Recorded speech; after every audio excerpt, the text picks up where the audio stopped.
Hello guys, welcome back to my channel. Update lang po tayo sa ating farm, sa ating taniman ng sili sa ating video na ito. And our verse sa Ecclesiastes 4:9, two are better than one because they have good return for their labor. So yun po, and let's go guys.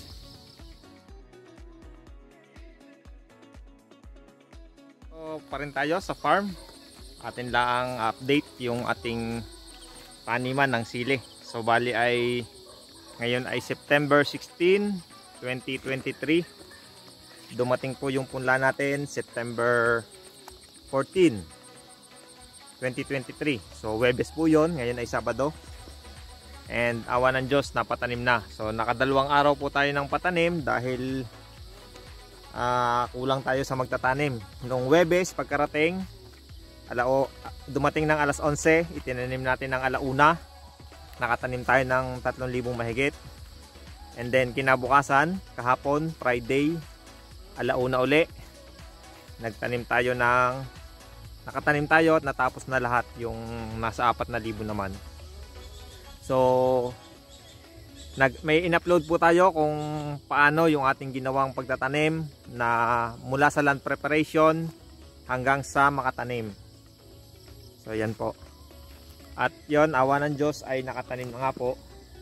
Ngayon ating lilibutin lamang. So yan, isa sa napapansin natin, itong mga ganito na puputol siya dahil merong, hindi ko alam kung mga kuliglig yata ang kumakain nito. May pinagkainan na yun. So yan po, minsan putol na yung gaya nito. Yan, putol. So yan. Pero ang ginagawa natin, tinatanggal din lang natin. Baka sakali na sisibol pa uli ito. Yan. Kasi yung iba sumisibol pa. So parang mga kuliglig yata baga. Mga kumakain. So yung iba naman, yan, gaya nito, wala na rin. Yan. Naputol din. Kaya talagang yung mortality pag nakatanim medyo tumataas din. Tapos ito, yan naman. Yan. Yung iba naman gaya naman ito. Yan, natuyo yung dahon. Dahil napalapat siya sa plastic kasi mainit yung plastic. Pero tingnan natin kasi buhay pa naman siya. Pwede pa siyang sumibol uli. Yan. Pero praise God, awa ng Diyos, mas madami ang buhay. Siyempre naman, mas madami po. So talagang hindi lang naiiwasan yung iba. So ito, gaya nito. May putol din. So yan. Ay nako. Yan ang daming may napuputol Tanggalin na lang natin. So yan. Bali ay ang prepared talaga dapat natin 50 cm yung pagitan. Kaya lamang yung iba gaya dito sa pangalawang balag sobrang limit, napakadikit-dikit. So napansin ko yan, halos isang dangkal lamang. Pero ang talagang advisable dapat 50 cm minimum. Yan. And mapapansin nyo, sobrang lawak ng pagitan. Yan. Kasi po after 1 month or 2, by October or by November, atin naman tong ipapaararo. Kakamahan din natin to, tataniman naman natin ng ampalaya. Kasi meron na tayong balag. Ito po yung balag na pwede nating ibaba. So naibababa po siya kapag may malakas na hangin or may bagyo. So kung gusto nyo pong matutunan kung paano gawin ito, meron po tayong ginawang video tutorial para sa paggawa ng balag na ganito. Kung mapapansin nyo po, existing siya kahit walang mga poste. Kasi po yung mga pamposte natin dito or mga pantukod nandun po sa gilid. Atin mo nang itinabi. Yan, nandun sa tabihan. habang hindi pa ginagamit. So mapansin nyo naman po dito yung mga ampalayahan yan, ganyan yung itsura pagka ibabalik na natin dito yung mga pantukod. Kaya maluwag pa itong ating dinadaanan. So yan po. So total of nasa 7,000 plus itong ating tinanim na sili. So bukas magdidilig po ulit tayo.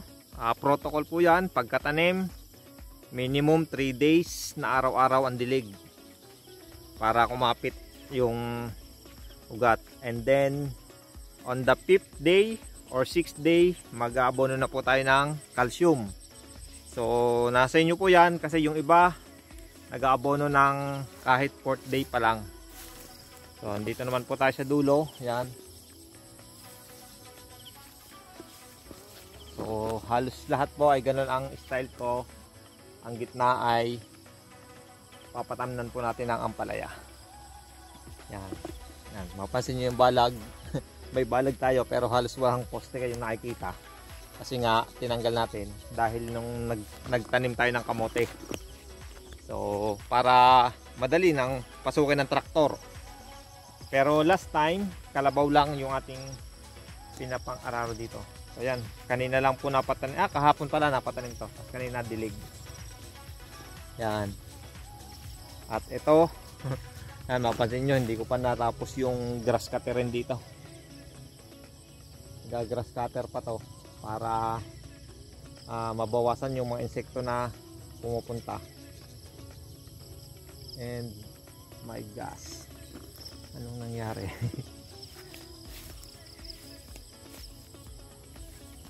So yan.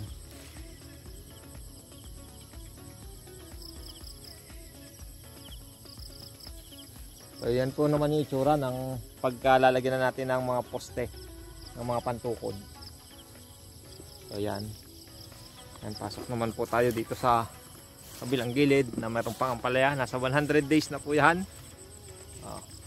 At awa ng Diyos may nabunga pa. Mahal pa rin po ngayon ang ampalaya, lalo na sa may mga bagong tanim, babago pala ang napipitasan. So congratulations sa mga umaani ngayon ng ampalaya, sitaw, sili, yan, halos lahat po mahal, kamatis. So yan, congrats sa mga farmer na nag-harvest ngayon. So yun po ang ating mga tanim ngayon. Yan. Awan ng Diyos ay may mga bunga pa naman. Medyo madalang na lang. Tsaka marami na rin ang namatay. Gaya nito. Napatay na rin ito. Ito rin. Atin na lang binubunot ko. So yan po. Kung mapapansin nyo yung iba nating ampalaya, ang dami na rin namatay. So, di yan. Oh. Pero hindi na rin po natin tinatanggal. So yun po. Possible na sabihin nilang nahahawa. Pero parang hindi naman, talaga lang sa area na yon ay matindi ang fungus. So sa susunod na lang po natin isprayan ng Sunrox para tapos banatan din natin ng CHC. CHC Agritech. Yan. Kung kayo po ay interesado sa CHC Agritech, tayo po ay distributor din. Microbial inoculant. So yan lang po yung ating mga pamamaraan dito sa farm, dito sa aming taniman. So dati po tayong OFW, ngayon magto 2 years na tayong nagtatanim. Baguhan pa rin po kung tutuusin, pero at least meron ng mga konting experience, natututo na. Yan, at yan po yung ating binabahagi sa ating mga viewers. Yan.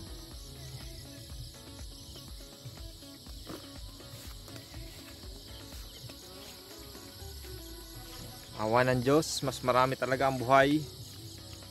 So meron din po ako nakita kanina, may parang dumping off. Yan. Hari na wat umabot pa itong ating sili sa Tagmahal. Ito naman yung ampalaya pa. Oh. Ito naman po ay bali 100 days na, mapapansin nyo. Meron lang mga nagpuputok-putok. So sa mga nagtatanim naman po ng ampalaya na nakakaranas ng ganito at hindi nyo po alam ang dahilan. Una po, ito ay siguro dahil matanda na rin, nasa 100 days na nga. Humihina na rin ang kanyang resistensya. And ang dahilan po nito ay kinukulang na sa calcium. So, baka mahina na yung calcium ng inyong lupa. O kaya naman excessive rain. Sobra na sa tubig kaya namumutok. O kaya naman baka naman nasobrahan na kayo sa potash. So hinay-hinay lang din po sa pag-aabono ng potash. Yan po ay nagiging sanhi din ng pamumutok. Kumbaga sobrang busog, walang malabasan kaya pumuputok. Yan. So ito naman po yung iba pang naranasan sa mga fruit fly naman. Yan. Ito parang hinog na, ito naman nanunusok. Itong parang ganito namang style. Ang experience ko dito parang siya, kulang naman sa tubig. Yung ganitong style. Yan. Pero awa ng Diyos, hindi naman ganito kadami yung na-experience natin. Ngayon na lamang, nung palugot na siguro dahil nga hindi ko na masyadong naasikaso dahil halos ilang days tayong wala dito sa farm. Dahil nga ang priority natin ay si Baby Mateo at si Mrs. Yan. Congrats sa atin, sa akin. Daddy na. Praise the Lord, biniyayaan tayo ng anak. Biniyayaan kami ng anak. Yan. Yan. Tapos, yan. Ito yung mga ginamit namin. Kanina timba na pinapandilig. At tapos, sa ampalaya naman, ito, mapapansin nyo, meron din tayo ditong hose. Perforane ang tawag. Yan.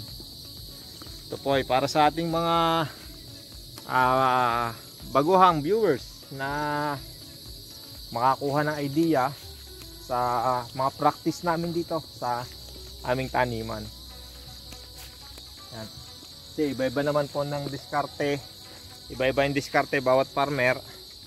Kumbaga, kunin mo lang yung sa tingin mo ay angkop sa inyong lugar, sa iyong pagtatanim. So yan, kaya tayo, kahit naman ako, lagi rin ako nanonood pa ng mga vlog ng ibang mga farmer para matuto ng kanilang mga diskarte. At saka tayo rin ay pumapasyal kung pag may pagkakataon sa mga farm or mga farmer na malapit dito sa atin. Gaya nung napasyalan natin kay Sir Michael Villalobos, shoutout sir, na yon, meron tayong natutunang bago kung paano hindi mauubusan o kaya tuloy-tuloy lagi ang income. So sana may practice din natin dito sa farm. So ang galing nun. So yan po yung update natin dito sa ating pagtatanim ng sili. So kasihan tayo ng Panginoon at gabayan sa venture na ito. Na yan, meron tayong kapitalista dito sa sili. And yun nga, gaya nga nung sinabi ni Sir Michael, ano lang, pagka kumita, ano lang, expand lamang, dagdag lang ng taniman. So hopefully makabawi na kami dito. Kasi nung mga nakaraan talagang alam nyo naman, kita nyo naman sa ating mga previous vlog na talagang ang daming challenge namin sa pagtatanim dito sa lupang ito. And sa ngayon pala, kumbaga ngayon pa lang uli nakaka-recover ng lupa. Kasi kumbaga panlima na kami sa nakarenta dito, kami yung sumalo ng mga lugi. Yan. Pero praise God, nandito pa rin tayo, nakakatanim pa rin. Bawat gising may pag-asa. Yan, tayo ay tuloy-tuloy lamang. Dahil sabi nga ni Sir Michael din at marami namang farmer ang nagsasabi na may pera talaga sa pagtatanim. May ano lang, kumbaga tuloy-tuloy lang, huwag susuko. Yan. So yan po. Maraming salamat po sa patuloy na panonood. Hanggang dito na lang muna yung ating vlog. God bless and to God be the glory. Bye bye. See you on the next video.